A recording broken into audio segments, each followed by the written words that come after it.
আসসালামু আলাইকুম দর্শক বন্ধুরা, আশা করি সবাই ভালো আছেন। সবাইকে সকালের শুভেচ্ছা জানাচ্ছি। শুভ সকাল। আজকে হচ্ছে 14 সেপ্টেম্বর 2025। আজকের জার্নিটা হচ্ছে লালমিরহাট টু ঢাকা। তো আমরা আমি মোহাম্মদ রাশেদ, ছিলাম রাশেদ, এবং আমার সাথে আছে আমার বেআই রুবেল। তো আমরা আর কি ঢাকা যাচ্ছি। আমাদের সকাল 6টায় বের হওয়ার কথা ছিল, কিন্তু আকাশ আজকে মেঘাচ্ছন্ন, বৃষ্টি হচ্ছে বারবার, তাই একটু আর কি লেট হইলো। এখন সময় হচ্ছে 7টা 50। একটু পর পরে আর কি বৃষ্টি পড়তেছে।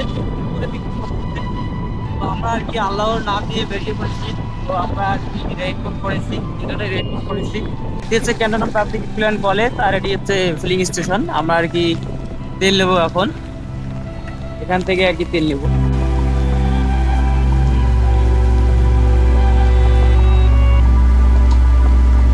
করে নিলাম একবারে এই তেলে আর কি, ইনশাল্লাহ আর কি ঢাকা যাবো। আমরা বর্তমানে আর কি অবস্থান করতেছি রংপুর মডার্নে আর কি। টি ব্রেক দিলাম, চা খাচ্ছি আর কি। এটি হচ্ছে সিরাজগঞ্জ মহাসড়ক, সামনে হচ্ছে যমুনা সেতু। আমরা একটু এখানে টি ব্রেক নিলাম। চলতে চলতেই আমরা আর কি যমুনা সেতুর টোল প্লাজায় এসে গেলাম। এখানে আর কি এখন আর কি টোল দিতে হবে। তো মোটর সাইকেলের টোল হচ্ছে 50 টাকা। তো আমরা আর কি টোল দিচ্ছি এখন। টোল দেওয়া শেষ করে আমরা আর কি যমুনা সেতুর দিকে আর কি অগ্রসর হচ্ছি।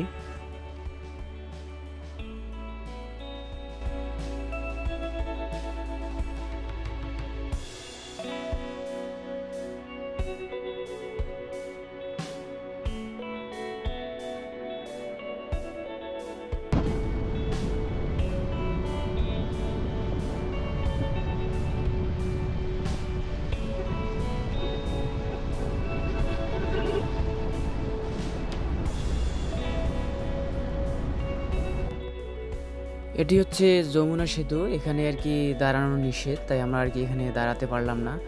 এখানে আর কি কিছুক্ষণ নির্দিষ্ট দূরত্ব পরপরই আর কি সিসি ক্যামেরা রয়েছে। তো বাইকে করে ঢাকায় যাওয়া এটা হচ্ছে আমার পঞ্চম বারের মতো আর কি জার্নি। তো লং জার্নির ক্ষেত্রে যেসব বিষয় আর কি করা উচিত আমার অভিজ্ঞতা থেকে আমি আর কি বলতেছি। মাস্ট বি আর কি, তো হেলমেট পরিধান করতে হবে, ড্রাইভিং লাইসেন্স থাকতে হবে এবং ট্যাক্স টোকেন থাকতে হবে। তাহলে আর কি কোনো প্রশাসনিক ঝামেলায় আর কি আপনি পড়বেন না। এবং মাঝে মধ্যে আর কি ট্রাফিক দাঁড় হয়ে থাকে আর কি স্পিড গান নিয়ে আপনি কত দ্রুত আর কি গাড়ি চালাচ্ছেন ওরা আর কি পরিদর্শনে রাখে।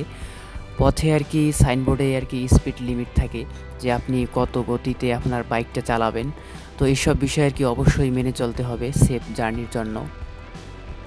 তো হাইওয়েতে যখন আর কি চলবেন তখন একটু সাবধানে চলতে হবে। অবশ্য এখন রংপুর থেকে ঢাকা মহাসড়কটি 4 লাইন হয়েছে, অর্থাৎ ঢাকাগামী যে বাসগুলো সেগুলো এক লাইনে যায় এবং যারা ঢাকা থেকে আসে তারা এক লাইনে আসে এবং লোকাল গাড়িগুলো আলাদা 2 লাইনে চলে। তারপরেও আপনি যখন চলবেন অবশ্যই লুকিং গ্লাসে ফলো করতে হবে, কারণ আপনাকে যে গাড়িগুলো ওভারটেক করবে অনেক সময় আর কি পিছন থেকে হর্ন দেয় না, তাই মাঝে মধ্যেই আর কি লুকিং গ্লাস ফলো করতে হবে।